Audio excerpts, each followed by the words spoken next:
Hello दोस्तों, मैं हूं अभिषेक और आप देख रहे हो पोल्ट्री वाला यूट्यूब चैनल। तो दोस्तों, आज की इस वीडियो में हम देखने वाले हैं कि बरसात में अगर आपको पोल्ट्री फार्मिंग करना है तो उसमें कौन सी बीमारियां आने की संभावना होती है और जो भी बीमारियां बरसात में आती है उसका इलाज करने के लिए हमें कौन से मेडिसिन का इस्तेमाल करना होता है। सबसे पहले आज की वीडियो में ये क्लैरिफाई करेंगे कि बरसात में आखिरकार मुर्गियों को बीमारियां होती क्यों है, क्योंकि एक बार अगर आपने बीमारियां होने के पीछे का कारण समझ लिया तो आप उसका इलाज भी प्रॉपर तरीके से कर लोगे। तो आज का वीडियो काफी ज़्यादा इंटरेस्टिंग और नॉलेजेबल होने वाला है, इसलिए मैं आप सभी को गुजारिश करता हूँ कि वीडियो को स्टार्ट से लेकर एंड तक के पूरा देखिएगा। वीडियो के आगे ले जाने के पहले पोल्ट्री पीडीएफ ई बुक और हार्ड बुक का एक छोटा सा इंट्रो हम देख लेते हैं, उसके बाद वीडियो का हम कैरी फॉरवर्ड करते हैं। पोल्ट्री बिजनेस करना चाहते हो तो वीडियो में दिखाई जाने वाला पोल्ट्री पीडीएफ ई बुक और पोल्ट्री हार्ड बुक एक बार अगर आप पढ़ लेते हो तो पोल्ट्री के रिलेटेड बॉयलर पोल्ट्री फार्मिंग, देसी पोल्ट्री फार्मिंग और लेयर पोल्ट्री फार्मिंग की 90% जानकारी आपको मिल जाएगी। इस बुक में मैंने डिसीज, मेडिसिन, वैक्सीन और फीड मैनेजमेंट के अलावा चिक्स आने के पहले दिन से लेकर बड़े होने के बाद उनको बेचने तक इन सारी बातों को कवर किया है।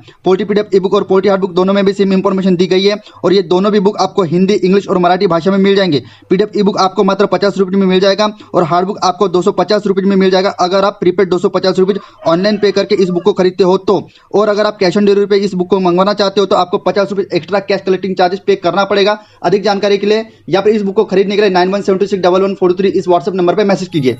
सबसे पहले हम ये देख लेते हैं कि बरसात में आखिरकार मुर्गियों को बीमारियां ज्यादा क्यों होती हैं। देखिए, अगर आप उसका कारण समझ लेते हो तो अपने आप में ही आप उसका इलाज भी ढूंढ लोगे। देखिए, अभी मैं आपको नॉर्मल तरीके से समझाकर बताता हूं।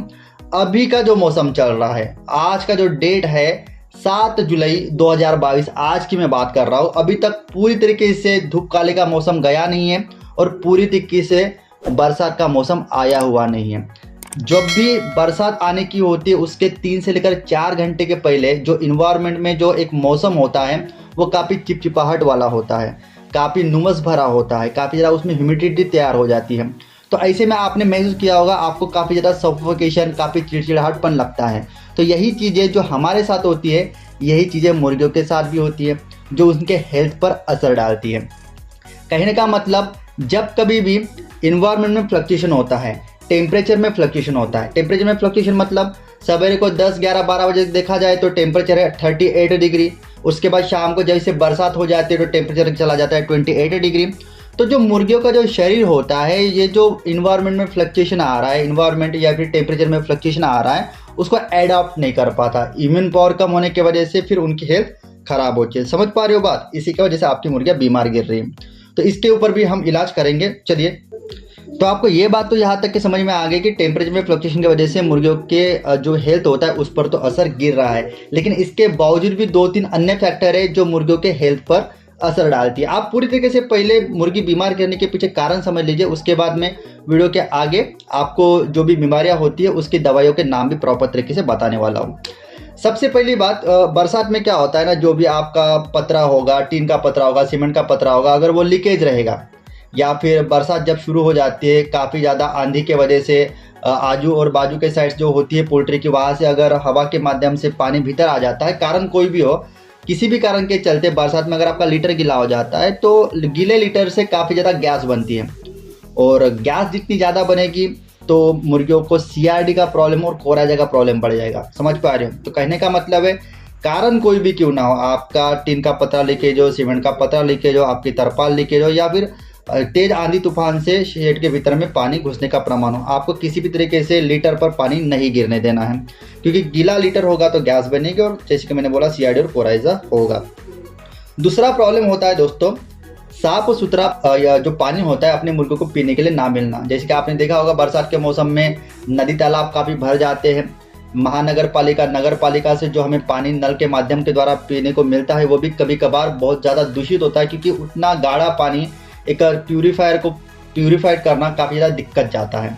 तो कहने का मतलब है, आप बोरवेल का पानी इस्तेमाल करते हो, आप कुएं का पानी इस्तेमाल करते हो या फिर आप नल का पानी इस्तेमाल करते हो आपके पोल्ट्री के लिए, आप पानी कोई भी इस्तेमाल कीजिए, लेकिन अपने मुर्गियों को पीने का पानी शुद्ध दीजिए बरसात में। क्योंकि ज़्यादातर देखा गया है कि बरसात के मौसम में जो भी पीने के पानी की क्वालिटी ख़राब होने की वजह से ई कोली का प्रॉब्लम होने के चांसेस बढ़ जाते हैं। जो सफ़ेद डायरिया जो हम बोलते हैं ना, वो खराब या फिर दूषित पानी पीने की वजह से ही होता है। और अगर स्पेसिफिक तौर पर अगर आपकी मुर्गियाँ फ्री रेंज सिस्टम में पलती हैं तो ऐसे में दूषित पानी पीकर ई कोली होने के चांसेस आपके देसी मुर्गियों को काफ़ी ज़्यादा बढ़ जाते हैं। तो कहने का मतलब, कहीं ना कहीं आपको ये ध्यान देना पड़ेगा कि आपके मुर्गियों को शुद्ध पानी ही, प्योर पानी ही पीने को दिया जाए। ठीक है, उसके बाद क्या होता है ना दोस्तों कि आपकी मुर्गी बरसात के पानी में भीगती है। आप सबने ये महसूस किया होगा, जैसे ही पहली दूसरी बरसात गिरती है, बरसात का मौसम चालू होने के बाद बरसात में आप भीगो या फिर ना भीगो, आपको सर्दी जुकाम पकड़ लेती है। ठीक है, तो मैं यहाँ पर ये बात बोल रहा हूँ, अगर आप बरसात के पानी में भीगोगे तो 99% जो लोग होते हैं उनको सर्दी जुकाम पकड़ ही लेती है। तो यही बात मुर्गियों पर भी लागू होती है। किसी भी कारण के चलते आपकी मुर्गियाँ फ्री रेंज सिस्टम में पलती है और बरसात अचानक से चालू हो गई और किसी कारण के चलते अगर आपकी मुर्गी बरसात के पानी में भीग गई तो उसको सर्दी जुकाम जरूर पकड़ेगी। तो आपकी ये खबरदारी बनती है कि बरसात का पानी शुरू होने के बाद अगर आपकी मुर्गी आपकी फ्री रेंज सिस्टम में पल रही है तो उसको शेड के भीतर डीप लीटर सिस्टम में आपको डलवा देना है, उनको भीगने नहीं देना है। अभी तक का ये पूरा का पूरा मैटर हो गया। आपने ये समझ लिया कि आपकी मुर्गियां किन किन कारण के चलते बरसात के मौसम में बीमार गिर रही है।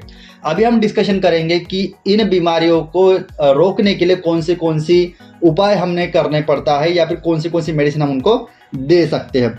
सबसे पहले इस बात को आपको समझना पड़ेगा कि जब कभी भी इन्वायरमेंट या फिर टेम्परेचर में फ्लक्चुएशन आता है, धूप काले से बरसात में शिफ्ट होता है और बरसात से जब ठंडों का मौसम शिफ्ट होता है तो ऐसे में वायरल डिसीज आने के कई गुना तक के चांसेस बढ़ जाते हैं। इसलिए सबसे पहले स्टेप हमारी क्या होगी, धूप काले से बरसात में मौसम चेंज हो रहा है तो सबसे पहले बूस्टर डोज वैक्सीन का लगा दीजिए। जी हाँ दोस्तों, आपने वैक्सीन लगाया है लेकिन अभी आपको बूस्टर डोज लगाना है। आप R2B का वैक्सीन लगा दीजिए, लसोटा का वैक्सीन लगा दीजिए, उसके बाद आप गंबोरा का वैक्सीन लगा दीजिए। जिसके चलते मौसम चेंज होने के चलते किसी भी तरीके से अगर all over India viral problem चलने के चांसेस बढ़ते भी है तो आप एक तरीके से सिक्योर रहोगे। ये तो हो गई सबसे पहली बात। दूसरी बात, अपनी मुर्गियों को बीमारी होने के पीछे सबसे अहम वजह अगर कौन सी होती होगी तो वो होती है हमारी मुर्गियों की इम्यून पावर का कम होना।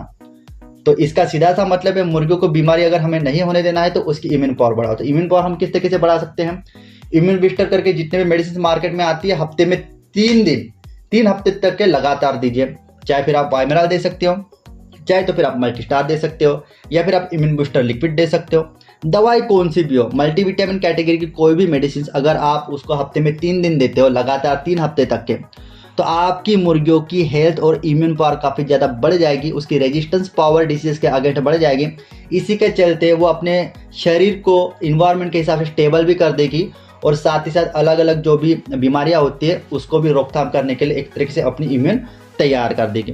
ठीक है, तो ये सेकंड स्टेप हो गया कि आपको उसको मल्टीविटामिन हफ्ते में 3 दिन 3 हफ्ते के देना है। उसी तरीके से आपको एंटीबायोटिक भी, जैसे ही मौसम चेंज होता है, बरसात आना शुरू हो जाती है, तो आपको प्रिवेंशन के तौर पर एंटीबायोटिक हफ्ते में 3 दिन 3 हफ्तों तक के देना है। या दोस्तों, मैं प्रिवेंशन के तौर पर बता रहा हूँ, ट्रीटमेंट के तौर पर नहीं। तो प्रिवेंशन के तौर पर बीमारी आने के पहले ही, बरसात का मौसम चालू होने के बाद आप एंटीबायोटिक देना शुरू कर देते हो तो छोटी मोटी जो भी बीमारी होती है, जो मैंने नाम गिनाए थे, कौन से इकोली, CRD और कोराइजा, ये 3 मेजर बीमारियां होती हैं, इनसे आपकी मुर्गियां एकदम ही सिक्योर हो जाएगी। तो आई होप दोस्तों आज के वीडियो में आपको बताई गई जानकारी आपको अच्छी लगी होगी। तो इसी तरह का एक नॉलेजेबल वीडियो लेके हमारा ही पोल्ट्री वाला चैनल पर मैं मिलता हूं आपको नेक्स्ट वीडियो में। आखिर तक के वीडियो देखने के लिए आपका तहे दिल से धन्यवाद।